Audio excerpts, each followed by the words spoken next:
Hello everyone. So today I'm going to talk about a very specific tiering for storing objects within S3 buckets, and that is called intelligent tiering. But before I dive into intelligent tiering, I would like to explain or recall some other storage class offered by S3. So let's start. So the first one is called standard storage class, and that is used for storing objects that need frequent access. So if we have thousands of objects and we need to store them and we need to access them frequently, we can use this storage class. Then we have something called infrequent access storage class. So in this storage class, we will store objects that doesn't require frequent access, maybe once in a month. Those kind of store objects can be stored within this storage class. And then we have something called Glacier, which we use for storing archival or historical data. Glacier can be further divided into three types. One is called archive instant access storage class, and another one is called archive access storage class, and the other one is called deep archive access storage class. So basically we have this kind of storage class available. So basically we will use the right storage class based on the access pattern. If the objects require frequent access, we can use standard storage class. If the object doesn't require frequent access, maybe once in a month, we can go for infrequent access storage class. Or if the storage is for historical or archival purpose, we can go for Glacier, and that's how we can reduce our cost. But the problem is it might not be possible for us to decide which storage class that object should go for. Is it standard storage class or is it infrequent access storage class? It might not be possible for us to decide all the time.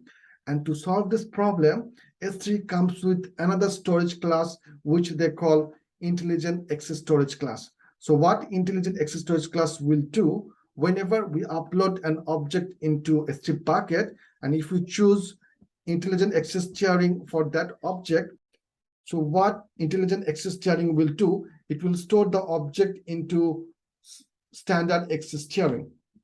Then if the object is not accessed for 30 days, for last 30 days it wasn't accessed, then intelligent access tiering will automatically transfer that object from standard storage class to infrequent access storage class. And that's how it helps us to reduce the cost, because instant access storage class is less costly than standard access storage class. Intelligent access tiering can go even further. If the object in this storage class is not accessed for last 90 days, then it will transfer the object from instant access storage class to archive instant access storage class. And that's how intelligent access storage class can help us to reduce our cost even further, because archive instant access storage class has less pricing than infrequent access storage class, right?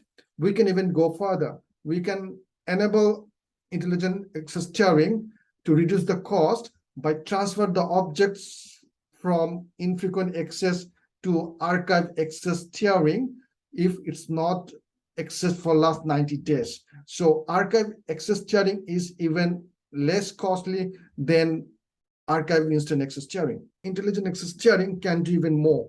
What they can do, they can transfer the objects from archive access tiering to deep archive access tiering.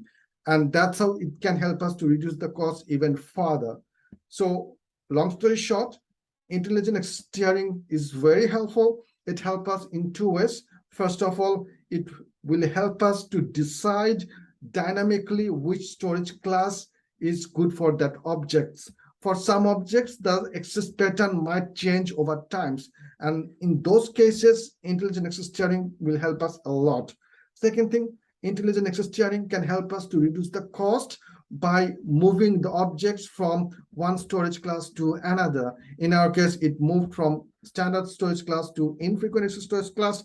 And if it's not accessed for 90 days, it will move the objects into Glacier or for deep archive access storage class. So that's how intelligent storage class can help us to decide which storage class can be good options for our objects, right? Right. So we will start a demo very shortly. So without further ado, let's start the demo.